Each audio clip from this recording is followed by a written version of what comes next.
محمد بارک وسلم۔ تو ہم لوگ کیا پڑھ رہے تھے کہ سورہ یاسین کیا ہے؟ قرآن کا دل ہے۔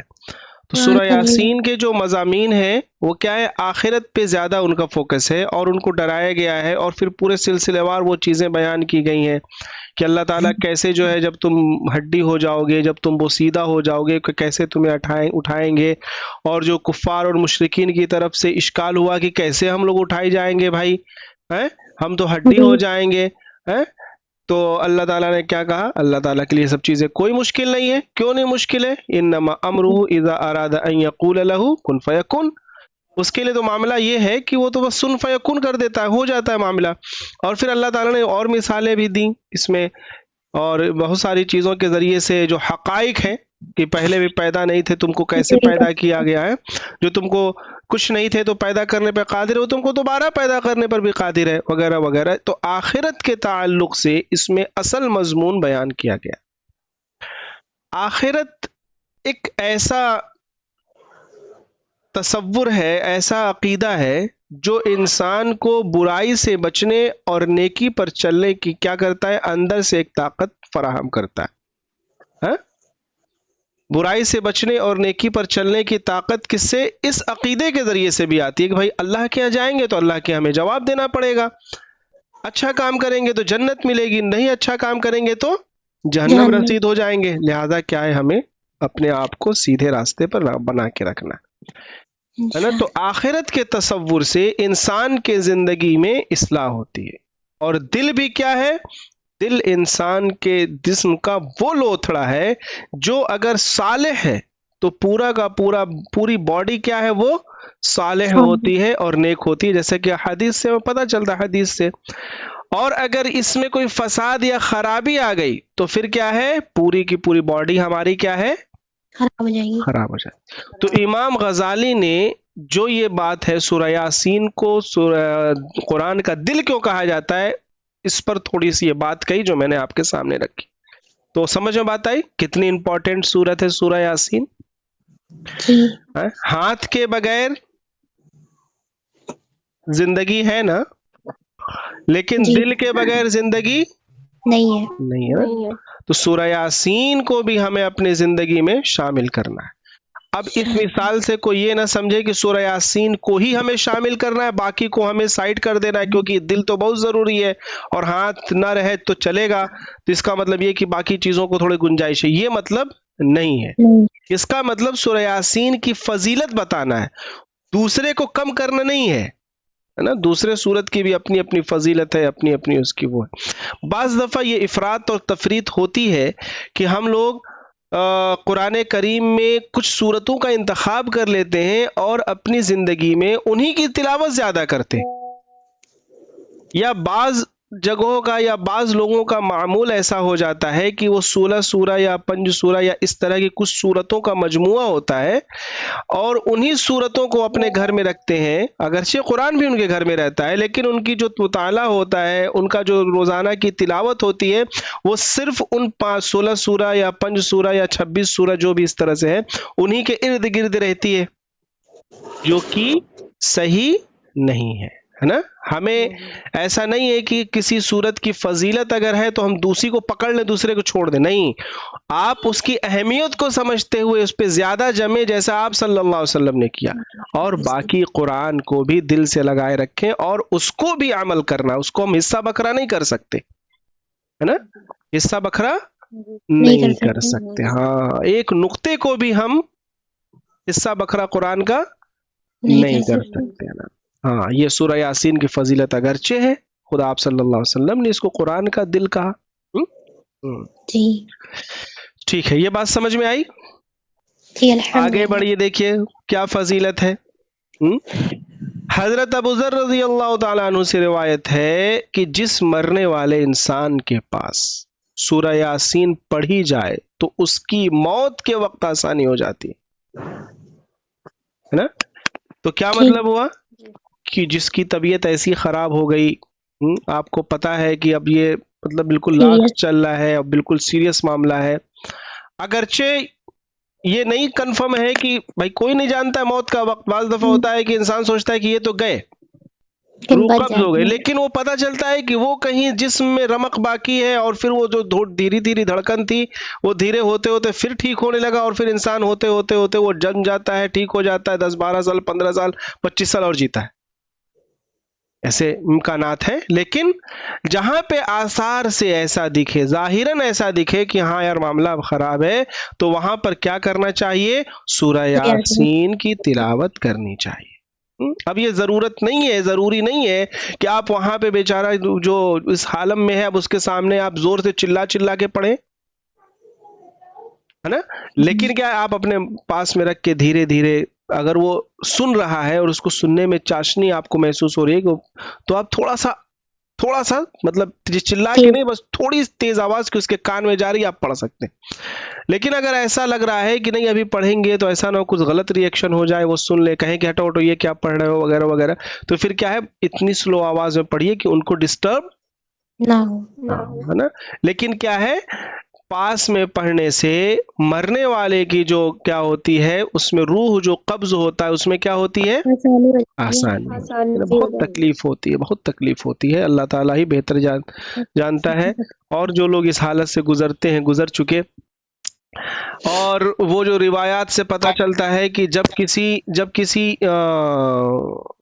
مطلب کہ گنہگار کی یا کافر کی کہہ لیجئے روح کو قبض کیا جاتا ہے، اب گنہگار یا کافر یہ لفظ مجھے نہیں پتا، لیکن نافرمان کہہ لیجئے، اس کی روح کو قبض کیا جاتا ہے جس سے اللہ ناراض ہو، تو پھر کیا ہوتا ہے، جیسے کہ روئی کے پھاوے ہوں اور اس میں ببول کے کانٹے کو اس طرح مار دیجئے اور پھر اس کو کھینچیے، ہے نا، تو اس روئی کا جو وہ ہوگا، مطلب جو بنڈل ہوگا، اس کا کیا حال ہوگا، وہ تو کانٹوں میں پھنس کے بالکل کھنچتے چلا آئے گا۔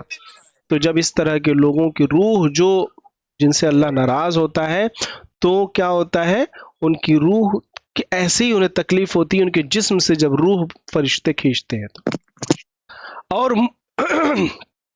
مومنین کی روح جب قبض کی جاتی ہے تو ان کے تعلق سے ہے کہ جیسے کہ آٹے میں بال پڑا ہوتا ہے، اس کو کھینچتے ہیں تو بال بالکل کھٹ سے نکل جاتا ہے، کوئی تکلیف نہیں ہوتی ہے۔ ایسے ہی مومنین کی روح جب قبض ہوتی ہے تو اس طرح کا معاملہ ہوتا ہے۔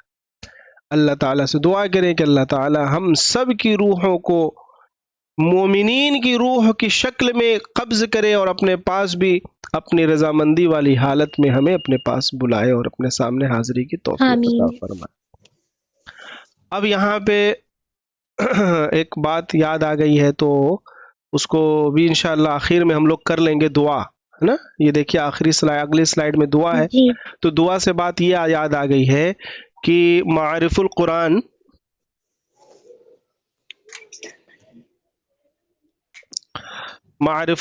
سے میں اسٹڈی کرتا ہوں، اور بھی کچھ تفسیریں ہیں، تو لیکن بیسیکلی معارف القرآن کو ہی سامنے رکھتا ہوں، کیونکہ وہ عام فہم ہے اور سب کو سمجھ میں آنے والی، بہت زیادہ اس میں ڈیپ نہیں رہتا ہے، چنانچہ چیزیں آسانی سے سمجھ میں آتی ہیں، علمی بحث اس میں شاید کم ہے تھوڑا۔ تو مفتی شفیع عثمانی صاحب نے اس تفسیر کو قلمزد کیا ہے، تو سورہ یاسین کے شروع میں ہی انہوں نے، جب میں پڑھ رہا تھا، اسٹڈی کر رہا تھا میں، چونکہ ان سے مجھے فائدہ ہو رہا ہے، میں وہی فائدہ آپ تک پہنچا رہا ہوں، تو آپ لوگوں سے بھی وہ بات کہہ دیتا ہوں، تو انہوں نے لکھا کہ آج فلاں تاریخ کو میں سورہ یاسین کی اس کو تفسیر کو لکھنے بیٹھ رہا ہوں، اور آج کی تاریخ وہ ہے کہ آج ہی کے دن میرے ابو اس دنیا سے گئے تھے، اور ان کا بھی نام کیا تھا، مولانا یہ یاسین نام تھا رحمت اللہ علیہ۔ تو انہوں نے کہا کہ آپ حضرات سے دعا ہے، گزارش ہے کہ جو بھی اس کو پڑھ رہا ہے تو اگر ممکن ہو تو میرے والدین کے لیے، میرے لیے مغفرت کی دعا کر دیجئے گا، ہے نا۔ تو ہم لوگ ان کے لیے بھی دعا بھی کریں گے بھی انشاءاللہ، اور ابھی دعا کرتے ہیں کہ اللہ تعالیٰ ان کی مغفرت فرمائے، ان کے والد کی مغفرت فرمائے، ہم سب کی مغفرت فرمائے، ہمارے والدین کی مغفرت فرمائے، تمام امت مسلمہ کی مغفرت فرمائے، ہے نا۔ تو اب دیکھیے یہ چیز سمجھ میں آ گئی۔ اب دوسری چیز دیکھیے، سورہ یاسین کی ایک فضیلت اور حضرت عبداللہ بن زبیر رضی اللہ تعالیٰ عنہ نے فرمایا کہ جو شخص سورہ یاسین کو اپنی حاجت کے آگے کر دے تو اس کی حاجت پوری ہو جاتی ہے، یعنی کہ سورہ یاسین کو کثرت سے پڑھے، ہے نا۔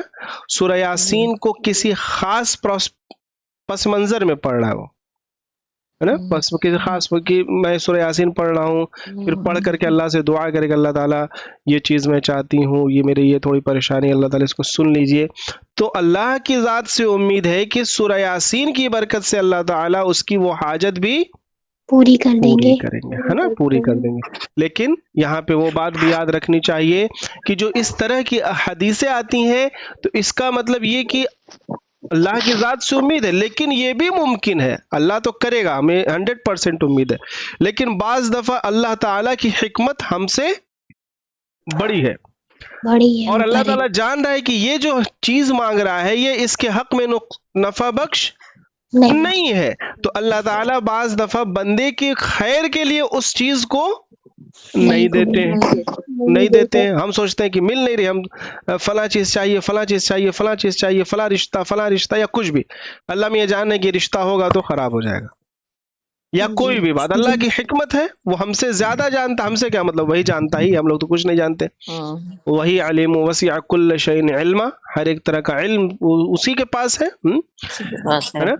تو یہ چیز، اور بعض دفعہ اللہ تعالیٰ اپنے بندوں کی دعا نہیں قبول کرتا ہے، بلکہ اس کا اجر اللہ تعالیٰ کیا کرتا ہے، آخرت میں دے دیتا، مغفرت کی شکل میں. لیکن دعا جو ہے وہ کبھی اللہ سے کرنا بیکار نہیں جاتا ہے، کسی نہ کسی شکل میں بندے کو ملے گا. اور ایک اہم چیز کہ دعا جو ہے یہ بندگی کا اعلیٰ مظہر ہے. گویا کہ ہم اللہ کے سامنے جب دعا کرتے ہیں تو اس بات کا اعتراف کرتے ہیں، اقرار کرتے ہیں کہ رب کریم ہماری یہ دعا تو آپ سے مانگ رہے ہیں وہ تو ہے، بٹ کیا ہے کہ ہمارا یہ دعا کا مانگنا یہ اس بات کا اعتراف ہے کہ ہم آپ کو اپنا مالک، اپنا خالق، اپنا رازق اور اپنا سب کچھ سمجھتے ہیں. تبھی آدمی جس کو سب سمجھتا اسی سے نہ مانگتا ہے کہ سب سے جا کے مانگتا ہے، ہے نا. تو حضرت عبداللہ بن زبیر رضی اللہ تعالیٰ عنہ نے فرمایا جو شخص سورہ یاسین کو اپنی حاجت کے آگے کر دے تو اس کی حاجت پوری ہو جاتی ہے. اب کیا ہے بھائی یہ اب کیا ہے، ہر ایک انسان چاہتا ہے کہ صبح سے شام تک تھوڑا اس کو اطمینان رہے، آرام رہے، تو اس کو چاہیے کیا، سورہ یاسین پڑھیے آپ.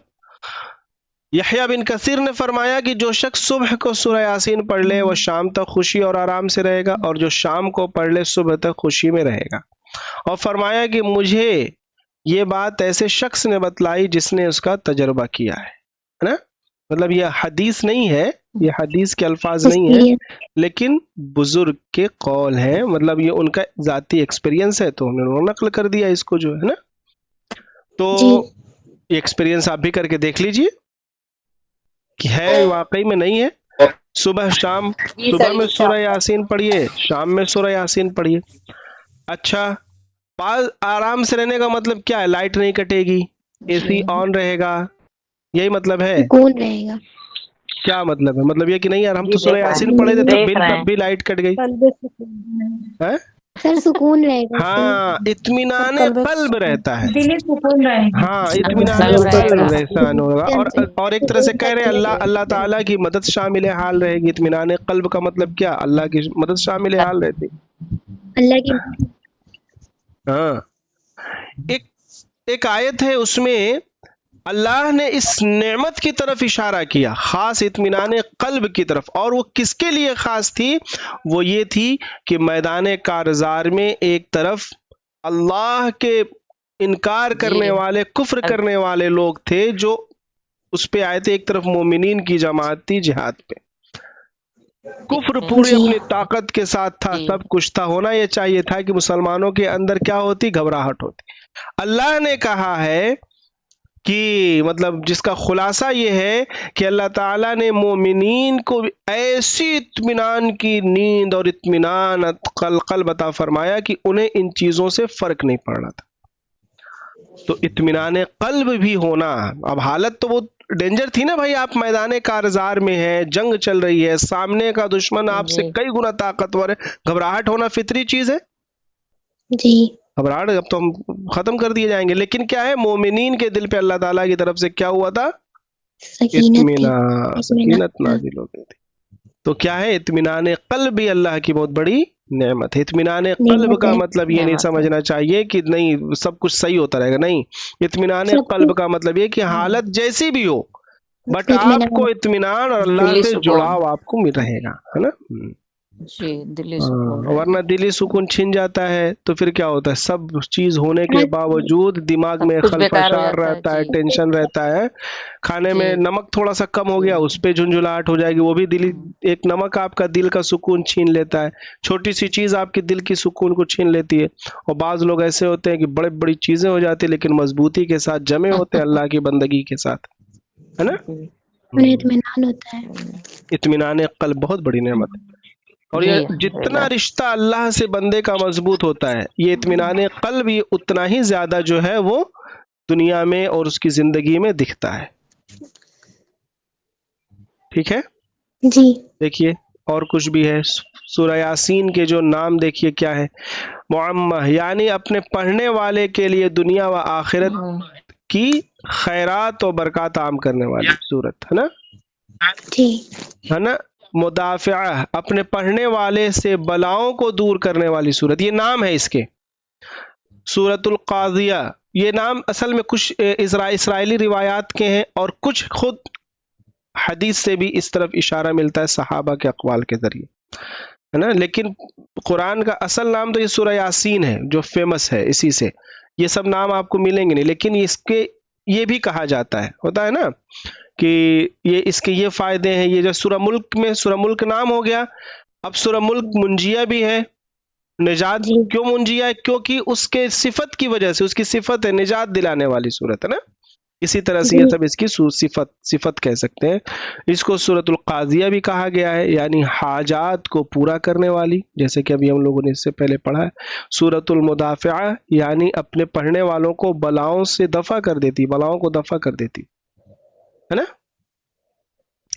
اللہ تعالی ہم سب کو سورہ یاسین سے محبت اور اس کو خوب خوب اس کی تلاوت کرنے والا بنائے. آمین. آمین. آمین. اب دیکھیے ایک مسئلہ یہاں پہ آ گیا, حالانکہ کوئی بہت وہ مسئلہ نہیں ہے تو, لیکن تھا تو میں نے نوٹ کر دیا آپ لوگوں کے لیے. کیا لکھا ہوا ہے, پڑھیے اس کو.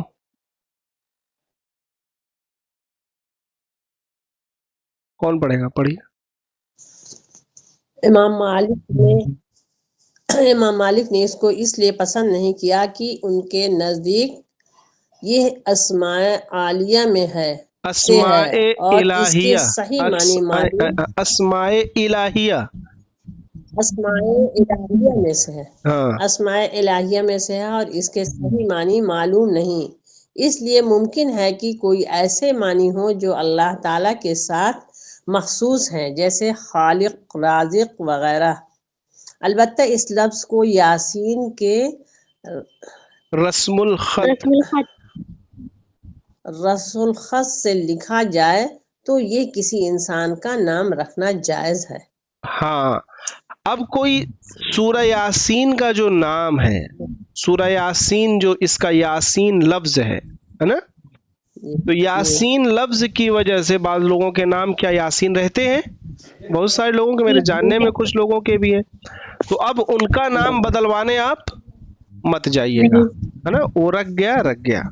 لیکن اگر آئندہ آپ کو کبھی ایسا موقع ملے نام چوز کرنے کا اپنے گھر میں, اپنے بچوں کے یا کسی کا بھی, تو بہتر یہ ہے کہ یاسین نام نہ رکھیے گا. امام مالک نے اس کو کہا ہے تو بھائی وہ بڑے ایک امام ہیں, ان کی جو سمجھ ہے اور انہوں نے جو بات کہی ہے وہ بھی معقول ہے, سمجھ میں آنے والی ہے.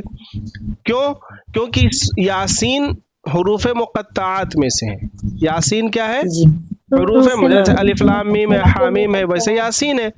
بعض مفسرین نے کہا ہے کہ یہ اللہ کا نام میں سے, اللہ کے ناموں میں سے ایک نام ہے نا, جیسے کہ یہاں بھی یہ کہہ رہے کہ اسماء الہیہ ہے.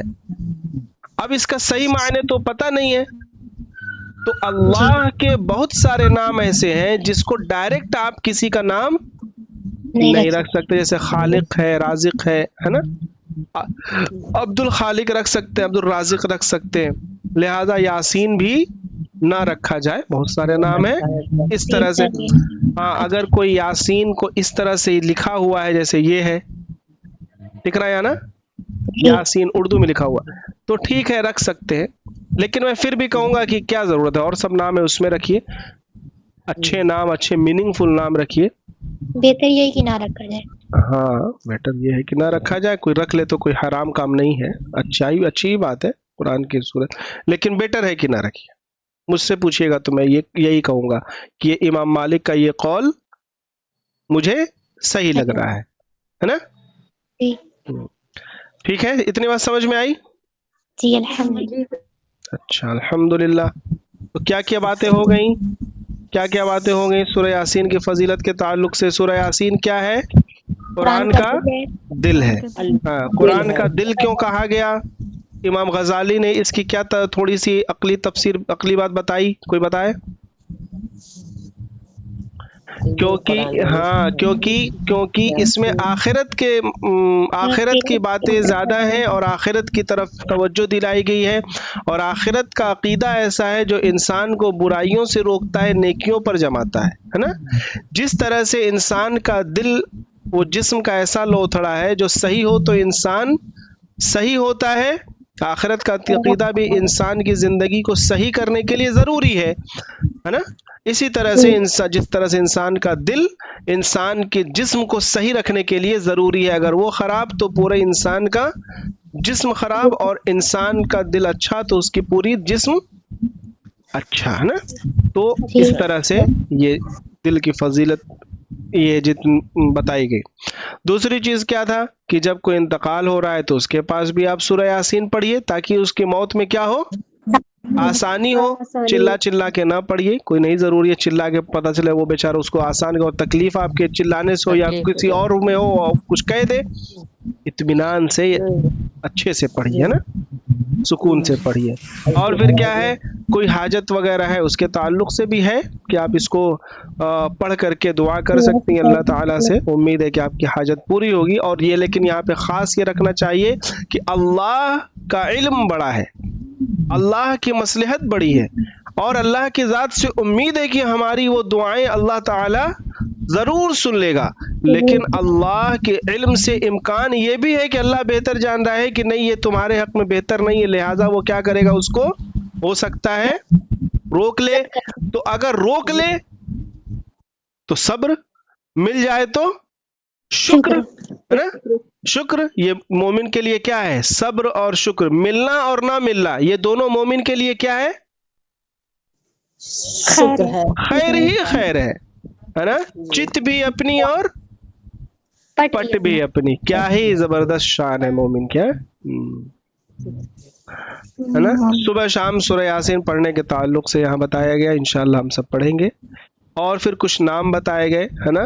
معمہ یعنی اس کا عام ہے نا، اس کی خیر و برکات عام ہے. اور مدافعہ یعنی اپنے پڑھنے والوں سے اس کی پریشانیوں کو، اس کی بلاؤں کو دور کرتی مدافعہ. سورۃ القاضیہ یعنی اپنے پڑھنے والے کی ضرورت کو بھی پورا کرنے والی ہے. سورہ یاسین نام رکھنا کیسا ہے، تو بھائی ٹھیک ہے رکھ سکتے ہیں، لیکن اس کو نہ رکھا جائے تو بہتر ہے، کیونکہ حروف مقطعات ہیں اور اللہ کے ناموں میں سے ایک نام ہے، اور اس کی میننگ کیا اللہ بہتر جانتا ہے. ہو سکتا ہے ایسی میننگ ہو جس کو نہیں رکھنا چاہیے. نہیں آ رہی ہے، نہیں کلیئر آ رہی ہے؟ نہیں آ رہی ہے. ہاں آ رہی ہے. آپ کی طرف کچھ دقت ہوگی. ایک بار درود شریف پڑھ لیجیے. اللہم صلی علی سیدنا مولانا محمد وعلی آل سیدنا مولانا محمد بارک وسلم. ٹھیک ہے، اتنی چیزیں کلیئر ہوئی. اب آئیے آگے آئیے. اللہ تعالیٰ کہہ رہے ہیں اعوذ باللہ من الشیطان الرجیم بسم اللہ الرحمن الرحیم یاسین والقرآن الحکیم. یاسین یاسین یاسین حروف مقطعات میں سے ہے. اس کے تعلق سے جو باتیں پیچھے گزری ہیں ان کو سامنے رکھیے، اور بہت زیادہ اس پہ ہم لوگ بحث نہیں کر سکتے کیونکہ اس کا علم اللہ کو ہے نا. ہم لوگ گرامر میں پڑھ رہے ہیں تو ایک چیز یاد رکھیے، میں ایک چیز اور بتا رہا ہوں. دیکھیے واو ہے، کیا ہے یہ واو؟ واو کا مطلب کیا ہوتا ہے، اور ہے نا. لیکن واو کا استعمال اور بھی ہے، واو کی میننگ تو اور ہے، لیکن واو کا استعمال اور کے علاوہ بھی ہے نا. جیسے یہاں پہ واو قسم کے لیے بھی آتا ہے نا، واو قسمیہ. واو کیا ہے؟ یہ واو قسمیہ. قسمیہ ہے نا. اس کی پہچان کیا ہے؟ واو لگا رہے گا. واو تو لگا رہے گا. اب کیسے پہچانیں گی؟ سورہ جب بھی سورتوں میں اکثر یہ شروع میں آتا ہے کہیں کہیں، اور واو کے بعد دیکھیں گے تو یہاں پہ زیر آئے گا، والقرآن الحکیم، ہے نا. واو جی. کے بعد واو کے بعد کیا آ رہا ہے؟ زیر آ رہا ہے. بغیر شروع میں کوئی آپ کو چیز ایسی نہیں دکھے گی جو زیر کو لانے کا سبب بنے، ہے نا. جو آپ لوگ پڑھ رہی ہیں نا، حروف علا فی، یہ سب پڑھ رہی ہیں آپ لوگ نا. تو یہ سب کیا؟ یہ حروف ہیں. اور جب یہ حروف کسی اسم سے پہلے آتے ہیں، یعنی ناؤن سے پہلے آتے ہیں، تو اس ناؤن کے نیچے کیا کر دیتے ہیں؟ لاسٹ میں زیر کر دیتے ہیں. تو آپ کو دکھے گا کہ ادھر کوئی حروف بھی نہیں ہے، کوئی حرف نہیں ہے ادھر، لیکن پھر بھی واو ہے، اور واو کے بعد کیا آ جا رہا ہے؟ زیر. اور جملہ بھی یہیں سے شروع ہو رہا ہے نا. تو واو قسمیہ کی پہچان ایک کیا ہے کہ یہاں پہ اس کے بعد کیا آ جائے گا؟ زیر آ جائے گا. تو آپ اس کا ترجمہ قسم سے کر لیں گے. لیکن پھر میں کہوں گا کہ جلد بازی نہ کیجئے گا، قرآن اٹھا کر کے کسی ترجمے کو بھی دیکھ لیجئے گا تاکہ ترجمہ غلط نہ ہو. تو اللہ نے کیا کہا؟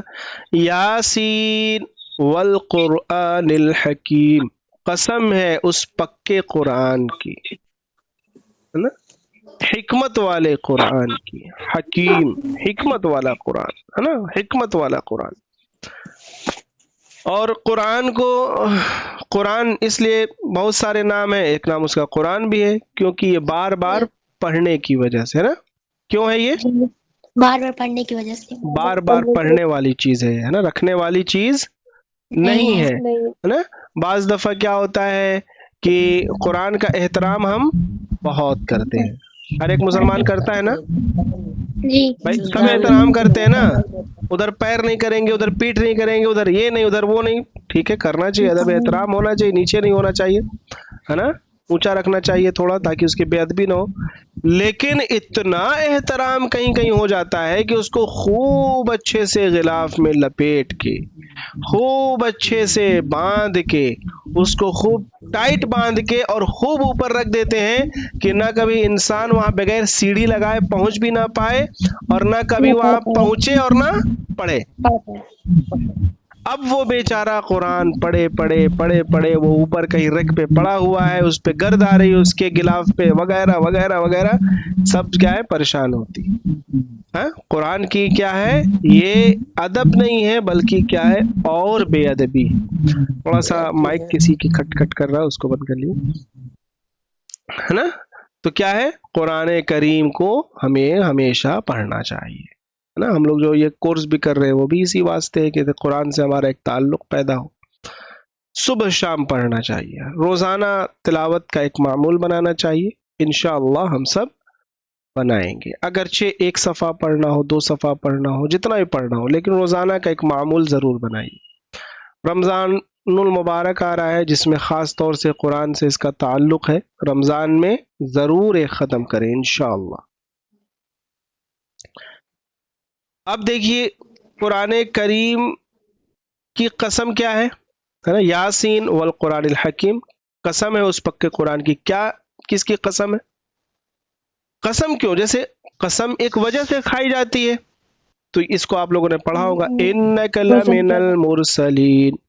کیا قسم کھا کے اللہ نے فرمایا کہ بلا شبہ آپ کیا ہیں؟ لمن المرسلین، بلا شبہ آپ کیا ہیں؟ رسولوں میں سے ہیں، بھیجے ہوئے میں سے ہیں. کس کی طرف سے بھیجے ہوئے ہیں؟ اللہ کی طرف سے آپ بھیجے ہوئے ایک پیغمبر ہیں، ایک رسول ہے. دراصل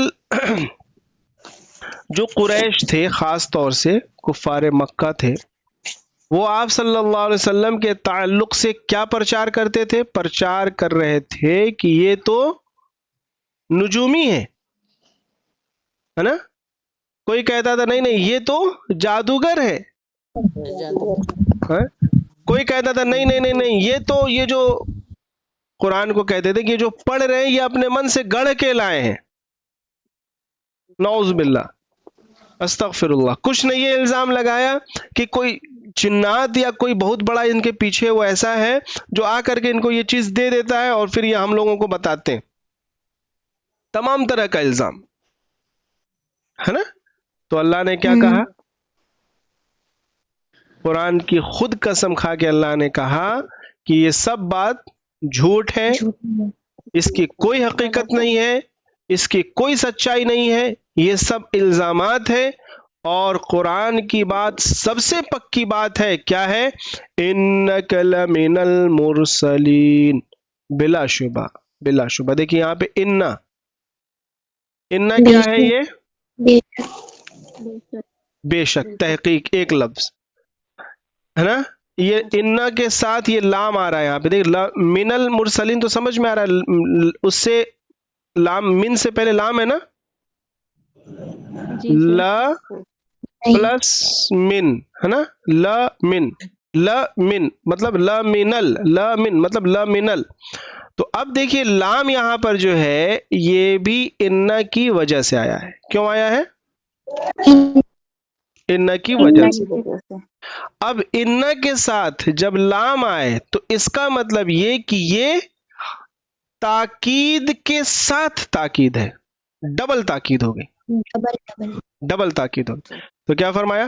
انک لمن المرسلین، بلا شبہ آپ کیا ہے؟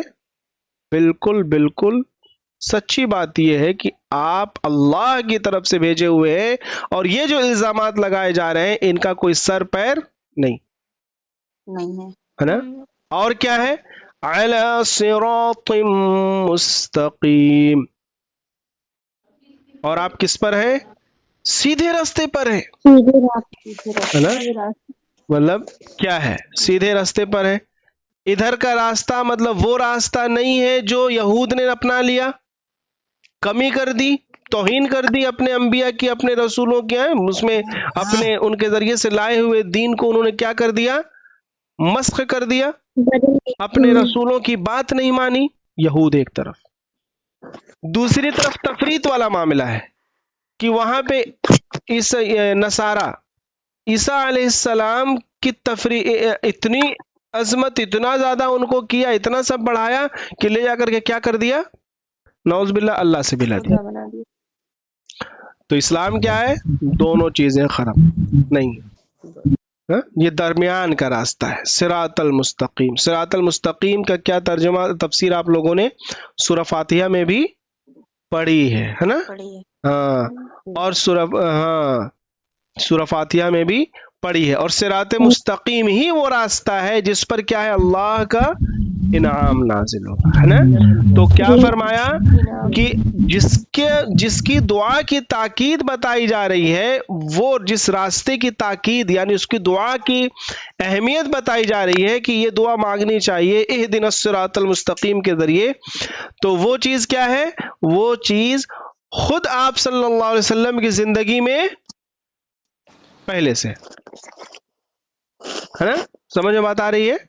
خود آپ صلی اللہ علیہ وسلم کا طریقہ وہ صراط مستقیم کا طریقہ ہے، یعنی افراط اور تفریط سے پاک طریقہ ہے نا.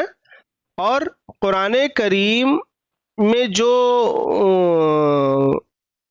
پیغامات ہیں، قرآن کریم کی جو تعلیمات ہیں، وہ تعلیمات، وہ کیا تعلیمات صرف تعلیم ہے، نالج ہے؟ نہیں، قرآن صرف نالج کی کتاب نہیں ہے، بلکہ قرآن زندہ کتاب ہے، ہدایت کی کتاب ہے، زندہ کتاب ہے. زندہ مطلب یہ کہ اس کا تعلق آپ کی زندگی سے ہے نا. تو ہماری زندگی سے ہے، مطلب یہ کہ ہماری زندگی قرآن کے مطابق ہونی چاہیے. اور قرآن کیا ہوا میں اڑنے کو نہیں کہتا، قرآن زمین کھودنے کو کہ بالکل کھود کے گھس جائے نہیں کہتا. زمین قرآن ہاتھ کے بل چلنے کو نہیں کہتا، سر کے بل چلنے کو نہیں کہتا، بلکہ قرآن کہتا ہے کہ اللہ کے بندے بن کر کے چلے، اچھی بیلنس لائف بتاتا ہے نا. مطلب ادھر بھی نہ جھک جائیے زیادہ اور ادھر بھی نہ جھک جائیے زیادہ. علی صراط مستقیم. ام عائشہ سے کسی نے کیا کہا کہ آپ صلی اللہ علیہ وسلم کے اخلاق کیسے ہیں؟ کیسے ہیں؟ تو کیا فرمایا؟ انہوں نے فرمایا کہ قرآن ہے. کیا تم نے قرآن کو نہیں قرآن نہیں پڑھا. پڑھا؟ ہاں مطلب کہ قرآن جو ہے وہ آپ صلی اللہ علیہ وسلم کی زندگی میں ہے.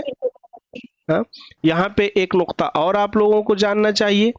وہ نقطہ یہ ہے کہ بعض لوگ یہ کہتے ہیں کہ ہم قرآن ہی لیں گے، حدیث ہم کو نہیں چاہیے. یہ اس وقت کی تفسیر ہے، اس وقت اس حدیث کی ضرورت تھی تو قرآن کی جو تفسیر ایکسپلینیشن ہوا قرآن کی جو تفسیر بیان کی گئی وہ اس وقت کے لحاظ سے بیان کی گئی، نعوذ باللہ. اور اس وقت قرآن کریم کی جو تفسیر ہوگی، جو معنی ہوں گے، وہ سب کیا ہوگا؟ مطلب قرآن کریم کو سمجھنے کا پیمانہ اس وقت دوسرا ہوگا، اس وقت دوسرا تھا کیونکہ اس وقت ماحول دوسرا تھا، اس وقت ماحول دوسرا ہے. اس وقت ہم لوگ آن لائن کلاس لے رہے ہیں، کون کہاں کہاں بیٹھا ہوا. اس وقت تو اس کا مطلب تصور کرتے تو سب کہتے کہ آپ پاگل ہو گئے، تو مطلب یہ تو ہو گیا ان کا، پھر گیا ہے. لیکن نعوذ باللہ یہ غلط بات ہے. یعنی کہ قرآن اور حدیث کو آپ الگ نہیں کر سکتے. اور خود قرآن کہہ رہا ہے کہ قرآن کریم کی جو شارح ہیں، جو اس کی تفسیر اور اس کے معنی اور مفہوم کو بیان کرنے والے ہیں، وہ کون ہیں؟ خود ہمارے نبی صلی اللہ علیہ وسلم ہے نا. کیسی آیت ہے وہ؟ یتلو علیہم آیاتہ ویزکیہم ویعلمہم الکتاب والحکمہ، ہے نا.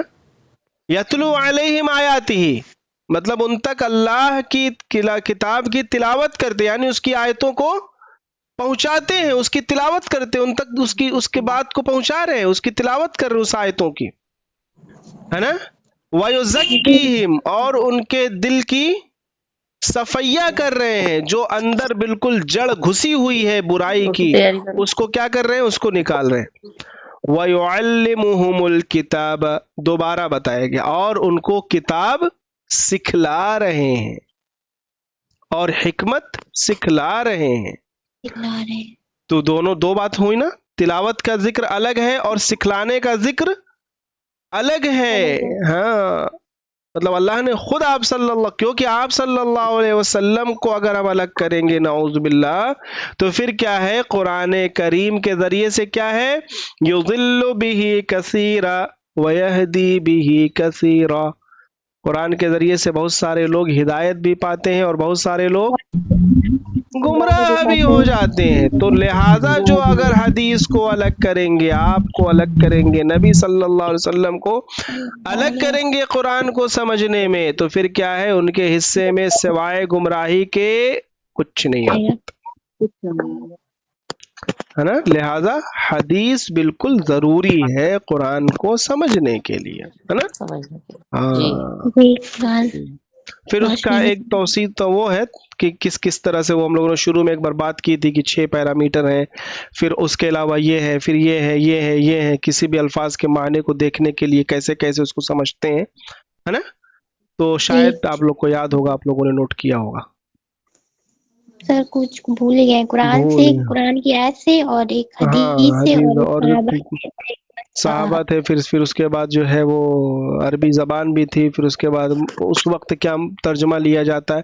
تو یہ سب چیزیں ہیں قرآن کو سمجھنے کے لیے نا، الگ نہیں کر سکتے. تو کیا فرمایا؟ انک لمن المرسلین علی صراط مستقیم تنزیل العزیز الرحیم. اور یہ قرآن کہاں سے اتر رہا ہے؟ یہ جو تم کہہ رہے ہو کہ جنات بابا لے کے آ رہے ہیں، یہ جو تم کہہ رہے ہو کہ نجومی یعنی ستاروں سے ادھر ادھر سے کہیں سے آ رہا ہے، یہ سب کیا ہے؟ یہ سب تمہاری ٹامک ٹوئیاں ہیں، تمہاری اٹکل بازی ہے، تمہارے دل پہ جو مہر پڑی ہوئی ہے ظلمت کی، تمہارے دل پر جو تکبر کی، کبر کی جو ایک مہر پڑی ہوئی ہے، جس کو تم نے اپنی آنکھوں پہ پردے کی شکل میں ڈال رکھا ہے، اس کی وجہ سے تم اس کا اقرار نہیں کر رہے ہو، ورنہ حقیقت کیا ہے؟ تنزیل العزیز الرحیم. یہ قرآن کہاں سے اتر رہا ہے؟ زبردست رحم کرنے والے کی طرف سے اتر رہا ہے نا. تنزیل العزیز الرحیم. قرآن مطلب یوں ہی نہیں ہے، قرآن اللہ کی طرف سے گائیڈ بک ہے. گائیڈ بک ہے. آپ گاڑی خریدنے جائیے، موبائل خریدیے تو ایک بک ملتی ہے نا. اس بک کا کیا کام ہوتا ہے؟ اس بک کا کام ہوتا ہے، اس میں لکھا رہتا ہے کہ آپ کو اس کو کیسے استعمال کرنا ہے. موبائل ہے تو کتنے پاور کا اس میں چارجر لگے گا، کس طرح اس کا آؤٹ پٹ ہونا چاہیے، ان پٹ کیا ہونا چاہیے، کیسے استعمال کرنا چاہیے، کن کن چیزوں سے بچانا ہے، وغیرہ وغیرہ. کیوں لکھا رہتا ہے؟ کیونکہ اگر آپ اس کے مطابق استعمال نہیں کریں گے تو وہ چیز کیا ہوگی؟ خراب ہوگی. اور وہ لکھنے والا کون ہے؟ کمپنی کیوں لکھ کے دے رہی؟ کیونکہ وہ اس کو بنانے والی ہے اور وہ بہتر جانتی ہے کہ میں نے جو بنایا اس کے اندر کیا خوبی ہے اور کیا خرابی. اور ہم لوگوں کو کون بنانے والا ہے؟ تو اللہ میاں نے ہم لوگوں کو ایک مینول دے دیا، مینول بک دے دی کہ لے جاؤ بھیا، اسی کے مطابق رہنا، ورنہ کیا ہوگا؟ خراب ہو جاؤ گے، بھٹک جاؤ گے. اللہ جانتے ہیں کہ ہماری باڈی میں، ہمارے جسم میں اللہ نے کون کون سے مادے رکھے ہیں، کس کس طرح کے مادے رکھے ہیں. صرف جو ہے بلڈ، صرف جو ہے سیل، صرف جو ہے اسکن، صرف جو ہے آکسیجن، صرف جو ہے کھانا پانی، یہی نہیں، یہ تو ظاہری ہے نا. ہڈیاں ہیں، گوشت ہے، پوشت ہے، یہ پورا جسم کا نظام ہے. اس کے علاوہ اللہ نے بہت کچھ اس پتلے خاکی میں رکھا ہے جس کا ادراک اس دنیا کے ظاہری مادے سے نہیں کر سکتا. اب نفس کہاں گیا بھائی؟ اچانک کیوں من کرنے لگتا ہے ایسا؟ کوئی جواب نہیں. کیوں کبھی کبھی برائیاں جو ہے وہ ہوتی ہیں، اچھائی کی طرف ہے نا. مطلب جو ہے انسان کی یہ طبیعت کیا ہے؟ کچھ نہیں، کوئی کچھ. نفس یہ سب کیا ہے؟ مطلب اس کا جواب کہیں نہیں ملے گا آپ کو. آپ کوئی چیر کے دیکھیں کہ دل کے دو کھانے کہاں ہیں، ایک میں اچھائی والا ہے، ایک میں برائی والا. ہم کیسے دیکھیں؟ وہ حدیث کی کیسی ہم تشریح کریں جس میں جو ہے کہ جب انسان اللہ کا ذکر کرتا ہے، خیر کرتا ہے. سورہ ناس کے ضمن میں ہم لوگوں نے پڑھا ہے تو کیا ہوتا ہے؟ وہ شیطان وہ کیا ہوتا ہے؟ چھوڑ کے وہ کھانا اپنا بھاگ جاتا ہے، پھر اس کا دل کیا ہو جاتا ہے؟ نور سے بھر جاتا، مطلب اچھائی میں من لگنے لگتا ہے. لیکن جب بندہ غافل ہوتا ہے تو پھر وہ شیطان واپس آ کر کے چونچ مارتا ہے اس دروازے پر، مطلب وسوسہ دینا لگتا ہے نا. وسواس الخناس کی تفسیر تھی نا، خناس پیچھے ہٹنے والا، وسوسہ ڈالے، موقع لگا پھر آیا، ایک دم جھانک میں رہتا ہے، تاک میں رہتا ہے، ایک دم آپ اس طرح ہوئے وہ لپکا ہے نا. ساودھانی ہٹی درگھٹنا گھٹی. ہاں شیطان کا معاملہ. اور یہ مطلب یہ سوچئے وہ تو آپ کے جسم میں خون کے ساتھ دوڑ جائے گا، اللہ نے اس کو دیا صفت. ہاں اس کا جو ہے اللہ تعالیٰ نے دوا بھی دے دی ہے کہ یہ دوا کھاؤ گے تو یہ بیماری دور ہوگی. کیا ہے؟ اللہ کا ذکر. سر دن بھر میں کتنی بار اعوذ باللہ پڑھنا چاہیے تب؟ ارے بس اعوذ باللہ ہی اللہ کا ذکر نہیں نہ ہے. اللہ کا ذکر مطلب یہ ہے اپنے دل میں اللہ کا پاس و لحاظ رکھیے، اللہ کو یاد رکھیے، ہے نا. اور خالی جب رہیں تو کوئی بھی تسبیح جو آپ کو یاد ہے آپ اس کو پڑھیے خالی وقت میں. جیسے بیٹھے ہیں، سبحان اللہ سبحان اللہ سبحان اللہ بحمدہ سبحان اللہ العظیم لا الہ الا اللہ، کچھ بھی پڑھیے، ہے نا.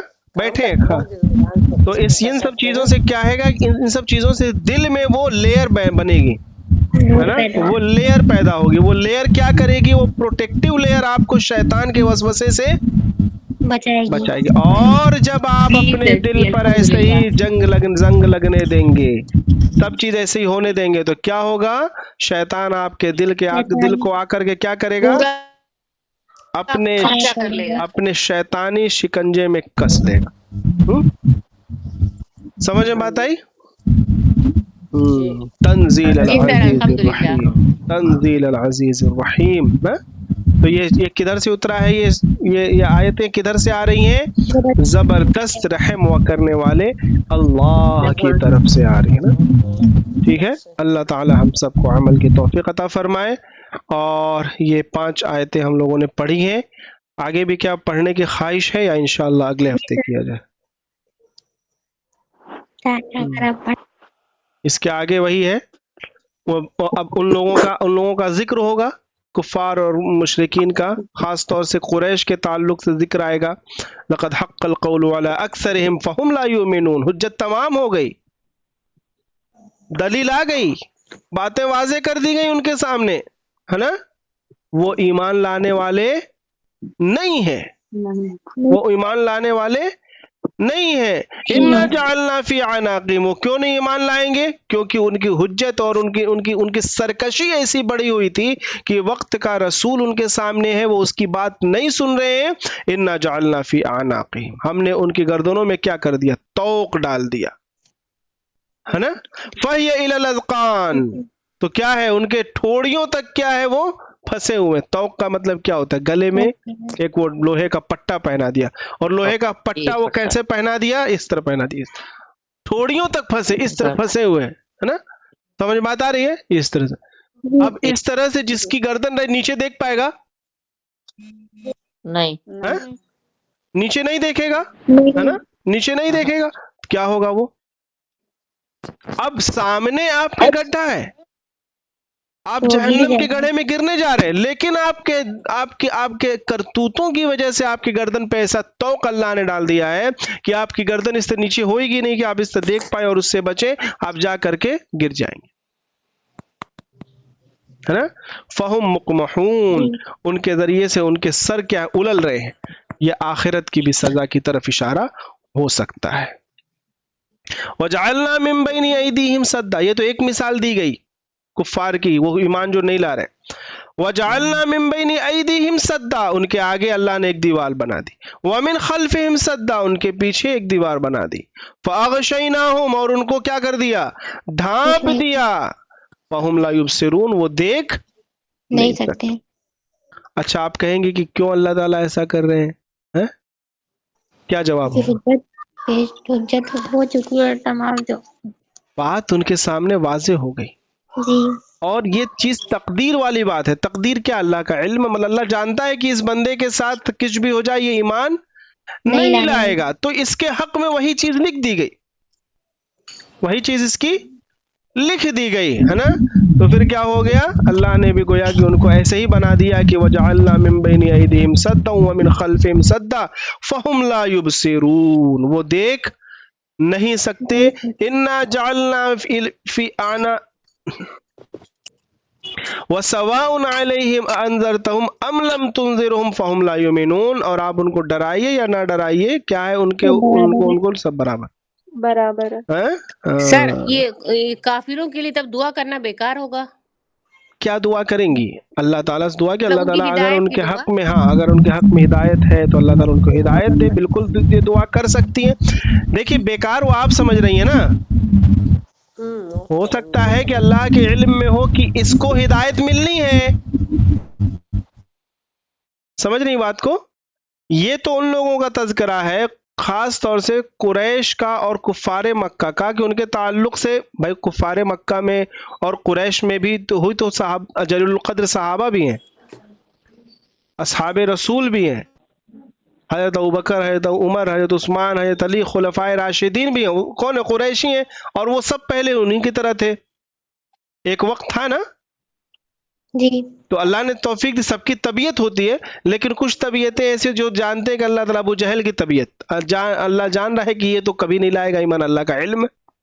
تو اس کے کیا ہے؟ ابو جہل کے آگے پیچھے کیا ہے؟ پوری دیوار پیک ہے، وہ سمجھ ہی نہیں پائے گا کیا ہو رہا ہے.